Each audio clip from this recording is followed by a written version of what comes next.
നമുക്കറിയാം പ്രകാശത്തെക്കാൾ വേഗതയുള്ള ഒന്നും ഈ പ്രപഞ്ചത്തിൽ ഇതുവരെ കണ്ടുപിടിച്ചിട്ടില്ല എന്ന്. According to Einstein special relativity theory, nothing can travel faster than light.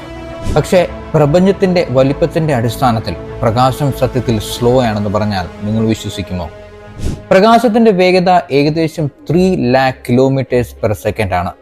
നമ്മൾ ഈ വേഗതയിൽ ഭൂമിയെ വലം വെക്കുകയാണെങ്കിൽ ഏകദേശം 0.13 സെക്കൻഡ് സമയമെടുക്കും കംപ്ലീറ്റ് ആവാൻ. നമ്മളെ സംബന്ധിച്ച് ഇത് വളരെ വേഗത്തിലാണ് സംഭവിക്കുന്നത്. അതേ വേഗതയിൽ നമുക്ക് സൂര്യനിൽ എത്താൻ 8 മിനിറ്റ് എടുക്കും. 4 മണിക്കൂറുകൾ കൊണ്ട് ഏറ്റവും അടുത്തുള്ള സ്റ്റാർ ആയ പ്രോക്സിമ സെഞ്ചുറിയിലെത്തും. 2.537 മില്യൺ വർഷങ്ങൾ കൊണ്ട് ഏറ്റവും അടുത്തുള്ള ആൻഡ്രോമഡ ഗാലക്സിയിലെത്തും.